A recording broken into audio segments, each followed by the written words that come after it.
এটা হচ্ছে একটা এজেন্ডা। আর এই এজেন্ডা সরকারের না, এই এজেন্ডা হচ্ছে কিছু সুদ ভিত্তিক এনজিওর। একদম খোলামেলা বললাম আমি, এজেন্ডা হচ্ছে কিছু কিসের, সুদের মহাজনদের। আমাদের বাচ্চাদেরকে, যে বাচ্চাটাকে দেখে মনে পড়লো, আমাদের বাচ্চাদেরকে এমন কোনো শিক্ষায় শিক্ষিত করা যাবে না, একেবারে হারাম করে ফেলতে হবে নিজেদের উপরে। যে এই বাচ্চারা যদি বড় হয়ে বলে, বাবা আমি তো ছেলে না, আমার মনটা মেয়ে মেয়ে করে। কি ভয়ঙ্কর একটা সমাজ সামনে আসতে যাচ্ছে, আপনারা কি কল্পনা করতে পারতেছেন? এটা জাস্ট একটা টোকা দিয়ে দেখলো মুমিনদের ইমানের কি অবস্থা। আকাঙ্ক্ষা কি, এজেন্ডাটা কি? এজেন্ডাটা হচ্ছে বাংলাদেশের মতো কান্ট্রিগুলোতে সমকামিতাকে সরকারিভাবে বৈধ করে ফেলা, ব্যবস্থা চালু করা হোক। ইকরা বিসমি রাব্বিকাল্লাযী খালাক, এর বাস্তবায়ন করা হোক। করা যায় না এটা? এই দাবি কেউ উঠাবে না। আমরা সেই স্তরের মুমিন নাই এখন আর। আমরা তিলাওয়াত করতে যাব, তরজমা পড়তে যাব, কিন্তু এগুলো বলতে যাব না। বলে নিজের কাঁধে বিপদ ডাকার কি দরকার? চেতনা এরকম আমাদের। কিন্তু আপনি সারা জীবন তেলাওয়াত করলে কিছু যায় আসে না। কাফেরদের, ফাসিক জালেম মুশরিকদের কিচ্ছু যায় আসে না। যায় আসবে কখন? যখন চুরি করলে চোরের হাত কাটা হবে তখন। যায় আসবে কখন? যখন কেউ মোরতাদ হয়ে গেলে ইসলামী সরকার তাকে মৃত্যুদণ্ড দিবে, তখন যায় আসবে। জেনা করলে যখন 100 বেত্রাঘাত করা হবে, তখন যায় আসবে। যখন বিবাহিত ব্যক্তি ব্যভিচার করলে রজম করা হবে, তখন যায় আসবে। যখন সমকামীদেরকে পাথর নিক্ষেপ করে থেতলা করে হত্যা করা হবে, তখন যায় আসবে। আর ট্রান্সজেন্ডার তো ওটা বাদ, ওইটা তো সমকামিতারও নিচের স্টেজ। সমকামীদেরকেই নবী সাল্লাল্লাহু আলাইহি ওয়াসাল্লাম বলেছেন, ইযা ওয়াজাদতুমুহুম, উলামায়ে কেরাম তো এখানে অনেকেই আছেন, আমি তাদের সামনে আসলে বক্তব্য দিতেও অনেক সময় খুব শাই ফিল করি। ইযা ওয়াজাদতুমুহুম ফাকতুলুল ফাইলা ওয়াল মাফউলা বিহি, যখন তুমি এদেরকে পাবা, এদেরকে বলতে সমকামী, জেনাকার না, সমকামী মানে যারা হোমোসেক্সুয়াল, এটা তো বোঝে না পড়া। যারা হোমোসেক্সুয়াল, যারা ছেলে ছেলে জেনা করে, মেয়ে মেয়ে জেনা করে, ইযা ওয়াজাদতুমুহুম ফাকতুলুল ফাইলা ওয়াল মাফউলা বিহি। হে মুসলিম শাসকরা শোনো, তোমরা যখন এদেরকে পাবা, মুসলমানরা তোমরা যখন এদেরকে পাবা, তাহলে যে করেছে এবং যার সম্মতিতে করা হয়েছে দুটাকে হত্যা করবা। কে বলেছেন? এটা রাসূল সাল্লাল্লাহু আলাইহি ওয়াসাল্লামের কথা, আমাদের কথা না। তিনি অন্য একটা হাদিসে বলছেন, উরজুমুল আ'লা ওয়াল আসফালা মিনহুমা, দুইটার উপরে যে ছিল নিচে যে ছিল দুইটাকেই তোমরা রজম করে দিবা। তো এগুলো বাস্তবায়ন করলে তখন যায় আসবে। আপনি রমাদানে কোরআন পড়লেও আসলে আদতে গ্লোবাল প্রেক্ষাপটে, বৈশ্বিক প্রেক্ষাপটে জালেমদের, মুশরিকদের, মুনাফিকদের, কুফফারদের কিছু যায় আসে না। কিন্তু অ্যাটলিস্ট শুরুটা হোক কোরআন থেকে। এই বলে আবার পড়াও ছেড়ে দিব এমন তো না। শুরুটা হোক অন্তত কি থেকে? কোরআন থেকে। তাকওয়ার কথা বলতে গিয়ে অনেক ঢুকে যাচ্ছে ভিতরে, আমাকে একটা কনক্লুশনে আসতে হবে। রমাদান যে তাকওয়ার শিক্ষা আমাকে দিচ্ছে রোজা রাখা অবস্থায়, ওই তাকওয়ার শিক্ষাটা আমাকে শিক্ষা ক্ষেত্রেও রাখতে হবে। আমাদের বাচ্চাদেরকে, যে বাচ্চাটাকে দেখে মনে পড়লো, আমাদের বাচ্চাদেরকে এমন কোনো শিক্ষায় শিক্ষিত করা যাবে না, একেবারে হারাম করে ফেলতে হবে নিজেদের উপরে। যে এই বাচ্চারা যদি বড় হয়ে বলে, বাবা আমি তো ছেলে না, আমার মনটা মেয়ে মেয়ে করে। কি ভয়ঙ্কর একটা সমাজ সামনে আসতে যাচ্ছে, আপনারা কি কল্পনা করতে পারতেছেন? এটা জাস্ট একটা টোকা দিয়ে দেখলো মুমিনদের ইমানের কি অবস্থা। আকাঙ্ক্ষা কি, এজেন্ডাটা কি? এজেন্ডাটা হচ্ছে বাংলাদেশের মতো কান্ট্রিগুলোতে সমকামিতাকে সরকারিভাবে বৈধ করে ফেলা। এটা হচ্ছে একটা এজেন্ডা। আর এই এজেন্ডা সরকারের না, এই এজেন্ডা হচ্ছে কিছু সুদ ভিত্তিক এনজিওর।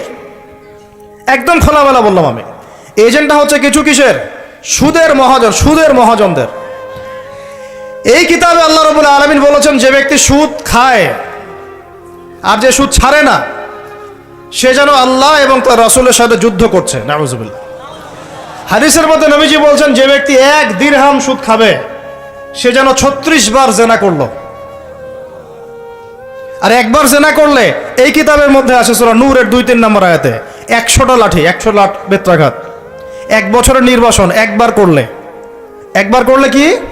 যুবক যুবতীরা ভালো করে শোনেন, কারণ আপনাদের তো মানে উঠতি বয়স, পা পিছলা এখন বেশি।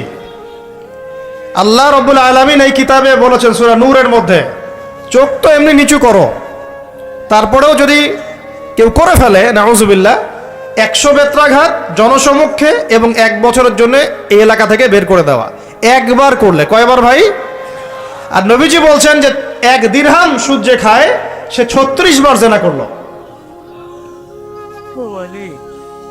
কোরআন এক জায়গায়, হাদিস এক জায়গায়, সমাজ এক জায়গায়, বিশ্ব রাষ্ট্র এক জায়গায়। এগুলো লা ইয়াস্তামিআন, এগুলো কখনো ম্যাচ করে না। এখন কথা জাস্ট বলে দেই, কারণ আল্লাহর কাছে আমাদেরকে দায়মুক্ত হতে হবে, বা অ্যাটলিস্ট ওজোর পেশ করতে হবে যে আল্লাহ পাক আমরা বলেছি, শুনে নাই, মানুষ শুনে নাই, আমরা বলেছি। ওই হাদিসের কিতাবেই আছে, নবী সাল্লাল্লাহু আলাইহি ওয়াসাল্লাম বলেছেন, আপনারা সবাই হাদিসটা জানেন, আমি শুধু মনে করাই দিচ্ছি। আপনার নবী বলেছেন, মুহাম্মদ সাল্লাল্লাহু আলাইহি ওয়াসাল্লাম বলেন, সাল্লাল্লাহু আলাইহি ওয়াসাল্লাম, যে ব্যক্তি সুদ খায়, সুদের এই 70টা পাপের সবচেয়ে নিচের পাপ, সে যেন তার মাকে বিয়ে করলো। একটু কল্পনার জগতেও কি আপনি চাইতে পারবেন যে আপনি আপনার মায়ের সাথে বিছানায় শুয়ে আছেন? নাউযুবিল্লাহ, আস্তাগফিরুল্লাহ। হ্যাঁ, কখনো কি কল্পনা আসতে পারবে এটা আপনার? বলেন, আমার কথায় মাইন্ড করতেছেন? মানুষকে বুঝাইতে পারি না আমি, এটা আমাদের ব্যর্থতা, আমরা বুঝাইতে পারি না। কিভাবে বললে মানুষ বুঝবে, এটা আমাদেরও বুঝে আসতেছে না। চিন্তার জগতে চোখ বন্ধ করে কি কল্পনা করতে পারবেন যে আপনি আপনার মায়ের সাথে নাউযুবিল্লাহ সেই কাজ করতেছেন যা আপনি আপনার স্ত্রীর সাথে করেন? পারবেন? আর নবীজি বলছেন, আপনার নবী, যে ব্যক্তি সুদ খায়, সুদের পাপের 70টা শাখা আছে, তার সবচেয়ে নিচের শাখাটাই হচ্ছে এইটা। নাউযুবিল্লাহ। আমরা এই 90% মুসলমানের দেশ না এটা এখন, এটা বরং এখন 50% মুনাফিকের দেশ। আর 90% মুসলমান নাই। মানুষ কাদিয়ানি হইতে হইতে, খ্রিস্টান হইতে হইতে এখন 80%-ও নেমে আসছে মুসলমানের হার। আপনারা হয়তো জানেনও না, কারণ এখানকার এলাকার মানুষ তো আপনারা বুঝবেন না। পার্বত্য অঞ্চলে যান, বর্ডার এলাকাগুলোতে যান, উত্তরাঞ্চলে যান, দেখবেন বহু মানুষ ইসাই মুসলিম হইতেছে দিন দিন, বহু মানুষ কাদিয়ানি হইতেছে দিন দিন, বহু মানুষ ধর্ম ত্যাগ করে খ্রিস্টান হয়ে যাচ্ছে, গ্রামের পর গ্রাম, অবস্থা ভয়াবহ। এরপরে আমি চেষ্টা করব রমাদান মাসে জামাতে নামাজ পড়ার জন্য, যেটা আমরা অনেকে অনেক সময় করি না বা করতে পারি না। আল্লাহ পাক আমাদেরকে করার তৌফিক দান করে। পাখি যেমন সন্ধ্যাবেলা বাসায় ফেরে, ঠিক এইভাবে রমাদান মাসে আমরা আল্লাহর কাছে ফিরবো ইনশাআল্লাহ। মানে সকালবেলা পাখি বের হয়, সারাদিন কাজকর্ম করে, সন্ধ্যাবেলায় কোথায় ফেরে, এই দৃশ্য আমরা সবাই দেখি। তো রমাদান মাস আসে, বছরে আমরা বিভিন্ন দিকে চলে গেছি। কেউ নামাজ আগে পড়তেন, এখন বেনামাজি হয়ে গেছি। কেউ রমজানে ভালো ছিলেন গত রমজানে, এখন আবার আস্তে আস্তে ইমানের হালত কমে গেছে, আমল কমে গেছে। তো রমাদান মাসটা আসে যাতে আমরা ওই পাখিদের মতো আবার আল্লাহর কাছে ফিরে আসি। তো এই 1 বছর আমরা এদিক ওদিকে চলে গেছি। তো রমাদান মাস এসেছে আল্লাহর কাছে ফিরে আসার সময়। আল্লাহ পাক আমাদেরকে রমাদান মাসটাকে সর্বোচ্চভাবে কাজে লাগানোর তৌফিক দান করে নেন। দ্বিতীয় কথা হচ্ছে, রমাদান মাসের উদ্দেশ্য হচ্ছে তাকওয়া অর্জন করা। আপনারা যদি সূরা বাকারা পড়েন, প্রথম আয়াতটাই লেখা আছে, কুতিবা আলাইকুমুস সিয়াম কামা কুতিবা আলাল লাযিনা মিন ক্বাবলিকুম লাআল্লাকুম তাত্তাকুন। লাআল্লাকুম তাত্তাকুন মানে রমাদানের সওমটা তোমাদের উপর ফরজ করা হয়েছে, ঠিক পূর্ববর্তী উম্মতের উপরেও ফরজ করা হয়েছিল, তোমাদের উপর নতুন নয়, যাতে করে তোমরা তাকওয়া অর্জন করতে পারো বা তাকওয়া অবলম্বন করতে পারো। তো এটার ব্যাখ্যা এর আগের লেকচারগুলোতে আমি বলেছি। এমনিতে রোজা রেখে আমরা কিন্তু কিছু খাই না, পান করি না, চুপ করে খেতে পারি, খাই না, চুপ করে পানি পান করতে পারি, করি না। করি না কেন? কারণ আমি ফিল করি বা আমরা উপলব্ধি করি যে আল্লাহ পাক আমাকে দেখছেন, কেউ না দেখলেও আল্লাহ আমাকে। এই উপলব্ধিটাই হচ্ছে আপনার আল্লাহ কনসিয়াসনেস বা তাকওয়ার একটা মানদণ্ড। যেটা আমরা হালাল ছেড়ে দিচ্ছি, খাবার হালাল ছিল ছেড়ে দিলাম, পানীয় হালাল ছিল ছেড়ে দিলাম, স্ত্রী সহবাস হালাল ছিল ছেড়ে দিলাম, শুধু আল্লাহর সন্তুষ্টির জন্য, রেজামন্দির জন্য যে আল্লাহ পাক আমাকে দেখছেন, এটা করা যাবে না। কারণ আমি এখন সায়েম, রোজা আছে। এই যে চেতনাটা, এই চেতনাটা যদি আমাদের জীবনের অন্যান্য ক্ষেত্রগুলোতেও বাস্তবায়ন করা যায়, তাহলেই লাআল্লাকুম তাত্তাকুন এর হক আদায় হবে ইনশাআল্লাহ। ঠিক ওই চেতনা লাগবে আমার শিক্ষাক্ষেত্রেও। শিক্ষাক্ষেত্রে এমন কোনো শিক্ষা আমি অর্জন করতে পারবো না যেটা আল্লাহর বিরোধী, রাসূলের বিরোধী। কোনো শরীফ থেকে শরীফা চলবে না এখানে। কথা বোঝা যাচ্ছে কি? লাআল্লাকুম তাত্তাকুনের একটু ব্যাখ্যা বুঝি। কেন খাই না? খাই না কেন? আল্লাহ দেখছেন। কেন পানি পান করি না? এটা ফিল করি তো। কেন স্ত্রী সহবাস করলাম না? আল্লাহ না করেছেন, রোজা ভেঙে যাবে। 3টা হালাল ছিল না হারাম? হালালই ছেড়ে দিলাম।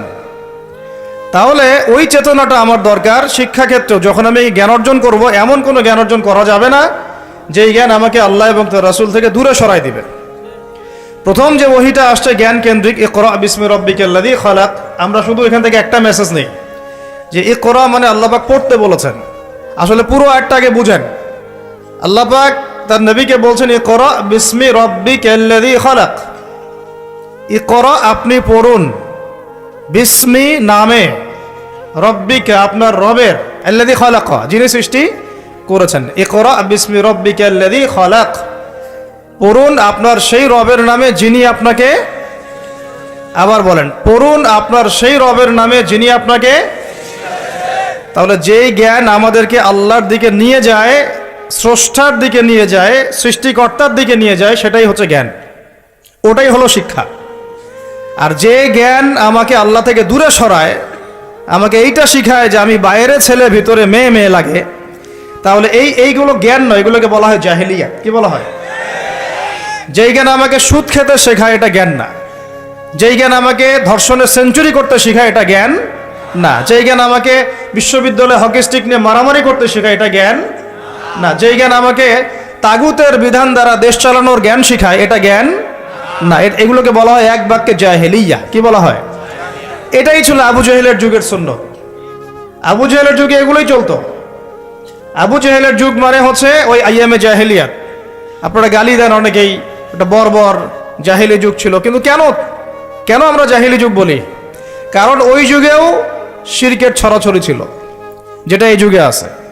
ওই যুগেও সুদভিত্তিক অর্থনীতি ছিল, যেটা এখনকার যুগের সুন্নত, ফরজ। সুন্নত তো না, ফরজ। এখনকার যুগের ফরজ সুদভিত্তিক অর্থনীতি, এখনকার অর্থনীতির ফরজ। যে কোনো অর্থনীতির দিকে যাবেন, দেখবেন সুদ ছাড়া এখানে গতি নাই, সুদ ছাড়া নড়ার জায়গা নাই। আপনি নড়তে চাইলে আমাকে ধরে ফেলবে আপনাকে। এটা সেই যুগ যে সুদ থেকে আপনি বাঁচতে চাবেন, আপনার গায়েও সুদের ছিটাফোঁটা গিয়ে লাগবে। আপনি যদি বাঁচতেও চান, আপনার গায়ে গিয়ে লাগবে এগুলা। ওই আইয়ামে জাহিলিয়াত মানে মাদক আর মাদক, ঠিক এই যুগের মতোই। আইয়ামে জাহিলিয়াত মানে মেয়েদের মানহানি, অবমাননা, জেনা, ব্যভিচার, পরকিয়া, ধর্ষণ, অশ্লীলতা, বেহায়াপনা, বেপরদামি। এই যুগের এগুলো এই যুগে নাই? আগের চেয়ে বেশি না কম? আইয়ামে জাহিলিয়াত মানে গোত্রীয় হানাহানি, দ্বন্দ্ব, মারামারি, কাটাকাটি। এখনকার নাই যুগে? তো মূল কথা হচ্ছে এই জাহেলিয়াত, যেগুলো যারা আমাদেরকে জাহেলিয়াত শিক্ষা দেয়, এটাকে আমরা জ্ঞানের সংজ্ঞায় সংজ্ঞায়িত করতে পারি না। তো ইকরা বিসমি রাব্বিকাল্লাযী খালাক এর অন্যতম একটা অর্থ এটাও যে জ্ঞান সেটাই যা আমাকে আমার রবের দিকে নিয়ে যাবে। সেটা জ্ঞান নয় যেটা আমাকে রব থেকে দূরে সরায় দেয়। তাহলে আমরা শিক্ষাক্ষেত্রে যখন থাকব, সেই জ্ঞান অর্জন করব যেই জ্ঞান আমাকে আল্লাহ এবং তার রাসূলের দিকে নিয়ে যাবে। যেই জ্ঞানটাই আমাকে আল্লাহ এবং তার রাসূল থেকে দূরে সরাবে, এটার নাম জ্ঞান না, এটার নাম কি? জাহেলিয়াত, মূর্খতা। এখন এখানে অনেক কথা, সব কথা মাহফিলে বলা যায় না, লম্বা করা যায় না। মূল কথাটা কি দেখেন, আমরাও স্কুল পড়েছি, কলেজ পড়েছি, বিশ্ববিদ্যালয় পড়েছি, মাদ্রাসাও পড়ছি। এখন আমরা তালেবে ইলম। এখন কথা হচ্ছে আমরা শরৎচন্দ্র, বঙ্কিমচন্দ্র সব পড়ে ফেলছি, ইংরেজি পড়ে শেষ করে ফেলছি, ফিজিক্স, কেমিস্ট্রি, বায়োলজি পড়ে শেষ করছি, ঠিক আছে? আমরা জিওপলিটিক্স, অর্থনীতি সব পড়ে শেষ করছি। এগুলো আমাদের সিলেবাসে ছিল তাই পড়েছি। কেন পড়েছি? কারণ সিলেবাসে ছিল। না পড়লে কি হবে? পরীক্ষা দিতে পারবো না। পরীক্ষা দিতে না পারলে কি হবে? সার্টিফিকেট আসবে না। সার্টিফিকেট না আসলে চাকরি হবে না। চাকরি না হলে বিয়ে শাদী হবে না। বিয়ে শাদী না হইলে জীবনটা বরবাদ। এই তো আমাদের ফিলোসফি তো এরকম, তাই না? নিজের পায়ে দাঁড়াইতে পারলি না তুই, নিজের পায়ে। এখন এই দুনিয়ার একটা ফিকির দিয়ে, চেতনাটা দিয়ে আমাদেরকে এই 10 থেকে 20 বছর এগুলো পড়তে হলো। আমরা পড়লাম। এখন যদি সিলেবাসের মধ্যে থাকতো নবীর জীবনী সাল্লাল্লাহু আলাইহি ওয়াসাল্লাম, যদি থাকতো কোরআনের তেলাওয়াত, থাকতো আরবি ভাষা, থাকতো কোরআনের তর্জমা, থাকতো নবী সাল্লাল্লাহু আলাইহি ওয়াসাল্লামের অন্তত 1000 হাদিস, অন্তত 1000 হাদিস, থাকতো ইসলামের কিছু ইতিহাস, থাকতো ইসলামী অর্থনীতির কিছু ভিত্তি, থাকতো আকিদা, উসুল এবং ফিকহ। এবং এগুলো না পড়লে আমি পাশ করতে পারতাম না, পাশ না করলে আমার চাকরি হতো না, চাকরি না হলে আমার নিজের পায়ে আমি দাঁড়াতে পারতাম না। তাহলে এই 16 কোটি মানুষ এগুলো শিখতো না? শিখতো না? বুঝাতে পারতেছি? শিক্ষানীতির মূল সমস্যা এখানে। এখানে ইসলাম বিবর্জিত একটা শিক্ষা ব্যবস্থা চালু করা হয়েছে, আর কিছু আইওয়াস শোডাউন দেখিয়ে দেওয়া হয়েছে, কিছু কিছু টুকরা টুকরা ইসলাম দিয়ে দেওয়া হয়েছে। এগুলো তো থাকলোই। টুকরা টুকরা ইসলাম তো অনেক দূরের কথা। এই কোরআন রমাদান মাসে নিয়ে যদি আমরা সবাই মসজিদে কোরআনে বসে বসে এই কোরআন 30 দিনে 30 খতমও দেই, তবুও ইসরায়েলের কিছুই যায় আসে না। বুঝাতে পারি না কথা। এই কোরআন নিয়ে যদি সবাই আমরা মসজিদের ভিতরে বসে থাকি, নামাজ পড়ি, তেলাওয়াত করি, তারাবি পড়ি, 30 দিনে 30 খতম দেই, ওই জালেমদের, ওই পশ্চিমাদের, ইসরায়েলের কিচ্ছু যায় আসে না। এমনকি আমাদের সমাজের অভ্যন্তরে যে কাফের, ফাসেক, মুশরিক, মুনাফিক আর মুরতাদরা আছে, ওদেরও কিছু যায় আসে না। কিন্তু কখন যায় আসবে? যদি এই কোরআনের একটা বিধান খালি বাস্তবায়ন করা যাইতো, তাহলে যায় আসতো। রমজানে একটা আওয়াজ যদি কেউ তোলে, রমজানে আমরা চাই, এই রমজানে আমরা চাই অন্তত আল্লাহর কিতাবের অন্তত একটা বিধান সমাজে বাস্তবায়ন হোক। অন্তত একটা বিধান। তো আছে এখানে শত শত। কত আছে? শত শত, হাজার হাজার। হাজার হাজার তো পারেন নাই, পারা যায় নাই, পারবেনও না, এটাও জানি। অন্তত একটা করেন। আপনারাই বাছাই করেন কোনটা। না, আমি একটা অপশন দিলাম যে ইসলামী শিক্ষা ব্যবস্থা চালু করা হোক। ইসলামী শিক্ষা